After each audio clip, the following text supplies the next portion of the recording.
नमस्कार विद्यार्थी मित्रांनो, आज आपण इयत्ता 12वी विषय इंग्रजीमधील कविता 2.2 इंडियन व्ह्यूवर्सचे क्रिटिकल ॲप्रिसिएशन पाहणार आहोत.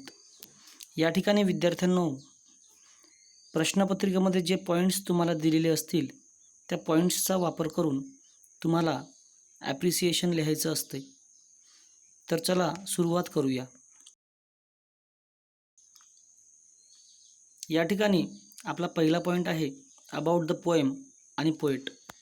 अबाउट द पोएम म्हणजे नक्की पोएम जी लिहिली गेलेली आहे ती कोणत्या विषयावर आहे, त्याच्यामध्ये किती स्टांजाज आहेत, त्यानंतर पोएट, नक्की पोएटचं नाव, त्यानंतर पोएटने कुठे कुठे वर्क केलेलं आहे किंवा त्यांचं कॉन्ट्रीब्युशन कुठे कुठे आहे ते आपल्याला लिहायचं असतं.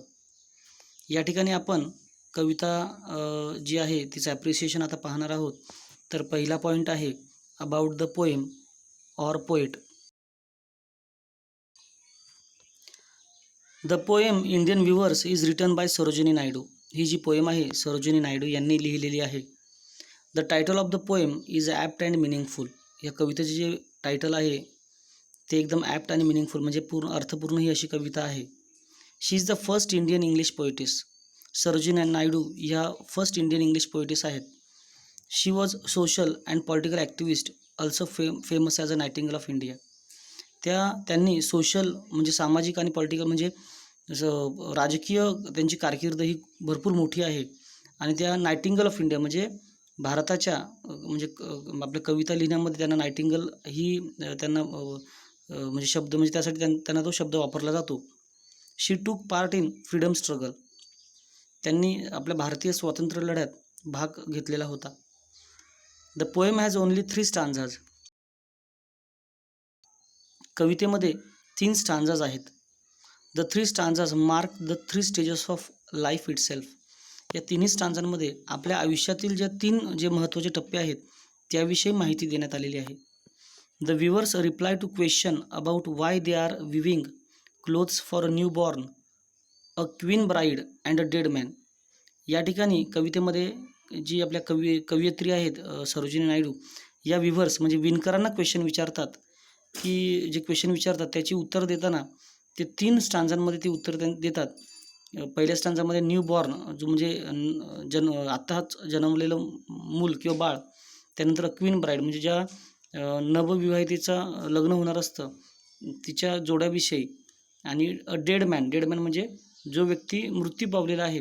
त्या 3 स्टेजेसवर या 3 स्टांजा लिहिल्या गेलेल्या आहेत. Special features. आता स्पेशल फीचर्समध्ये कवितेची भाषा कशी वापरली गेलेली आहे, कोणत्या प्रकारचं त्या ठिकाणी भाषा इझी आहे का डिफिकल्ट आहे किंवा सिम्पलमध्ये लिहिले हे सांगण्याचा प्रयत्न या ठिकाणी असतो. तर या ठिकाणी पॉईंट बघूया. Special features. The poem is written in a metaphorical style. म्हणजे रूपकात्मक वर्णन या कवितेचं केलेलं आहे. The language of the poem is simple, lucid and conversational. कवितेची जी लँग्वेज आहे ही खूप साधी, स्पष्ट आणि एक संवादात्मक वाटते. का तर त्या ठिकाणी क्वेश्चन अँड आन्सर आहेत. म्हणजे त्या ठिकाणी पोएटेस क्वेश्चन विचारते व्ह्यूवर्सला आणि व्ह्यूवर्स काय देतात, उत्तरं देतात.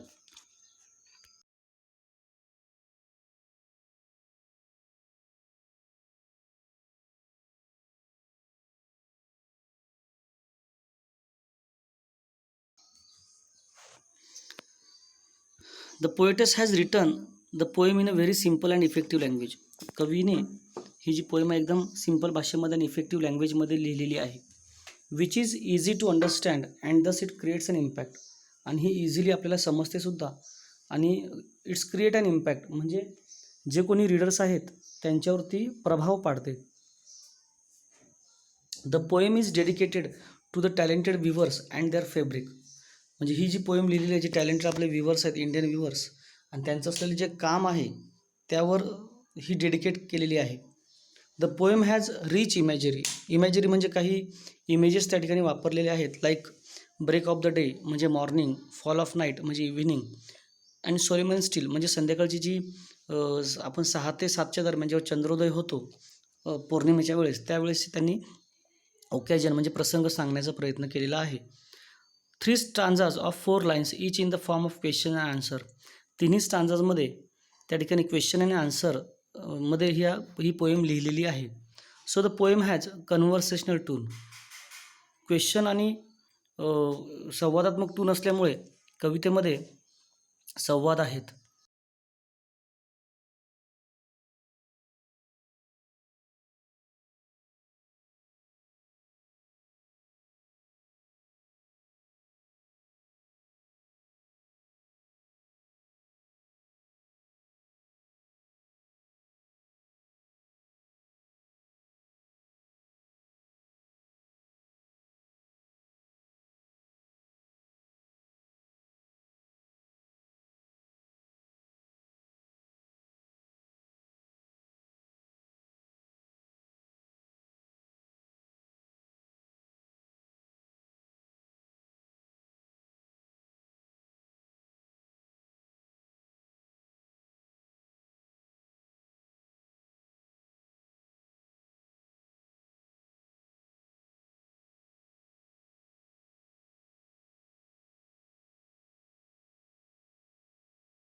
The theme. आता हा पुढचा पॉईंट आपण बघणार आहोत. थीम. या ठिकाणी थीम म्हणजे कविता नक्की कोणत्या विषयावर लिहिलेली आहे त्याविषयी आपण या ठिकाणी लिहायचं आहे. जेव्हा कविता आपण वाचतो, समजून घेतो, त्यावेळेस आपल्याला समजतं नक्की पोएट किंवा पोएटेसने, कवीने कोणत्या विषयावर कविता लिहिलेली आहे. तिचं स्पष्टीकरण आपल्याला ह्या पॉईंटमध्ये द्यायचं असतं. Each stanza is about the important stage of life. की प्रत्येक स्टांजामध्ये आयुष्याचं जे महत्त्वाचे जे टप्पे आहेत त्याविषयी प्रत्येक स्टांजामध्ये सांगण्यात आलेलं आहे. Birth, adulthood and death. जन्म, आपला ॲडल्टहूड आणि मृत्यू या 3 टप्प्यांविषयी, म्हणजे मानवी आयुष्यातील या 3 टप्प्यांविषयी आपल्या कवितेमध्ये सांगण्यात आलेलं आहे. The colours in the poem indicates the mood. म्हणजे पोएममध्ये जे कलर यूज केले त्याच्यामध्ये मूड दाखवण्यात आलेले आहेत. म्हणजे जे विवर्स आहेत ते कोणत्या मूडमध्ये आहेत. Weavers are weaving in the morning. ज्यावेळेस ते विवर्स सकाळी मॉर्निंगमध्ये विविंग करतात, म्हणजे विणायचं काम करतात, शिवायचं काम करतात. They are weaving ropes for a newborn children. मॉर्निंगच्या वेळेस जे नवीन जन्मलेलं मूल आहे त्यासाठी ते कपडे शिवतात. They are happy. आणि त्या ठिकाणी आपल्याला दिसतं की ते खूप आनंदी आहेत असं आपल्याला दिसतं. The colour of the robes is compare to blue wings of kingfisher. आणि ते जे न्यू बॉर्न चाइल्डचे जे कपडे आहेत त्याचं कम्पॅरिझन, म्हणजे त्याची तुलना ही डायरेक्टली ब्ल्यू विंग्स ऑफ किंगफिशरशी केलेली आहे. Here blue colour indicates happy mood. आणि या ठिकाणी आपल्याला दिसतं की ब्ल्यू कलरचं जे काही ब्ल्यू कलर हे कशाला इंडिकेट करतं, म्हणजे काय दर्शवतं की हॅपी मूड आहे असं दाखवण्याचा प्रयत्न करतं. In the evening weavers are weaving marriage veils of queen. आणि संध्याकाळच्या वेळेस की जी नवविवाहित किंवा नववधू जी आहे तिचे कपडे शिवण्याचं काम हे विवर्स करत असतात. It is compared to purple and green colour of plumes of peacock. आणि ते जे काही चुडा आहे किंवा तो जो जोड आहे, नववधूचे जे काही कपडे असतील त्याचे कलर हे पर्पल आणि ग्रीन कलरचे, त्याचं कम्पॅरिझन हे प्लूम्स ऑफ पिकॉक म्हणजे मोराच्या पिसाशी केलेलं आहे.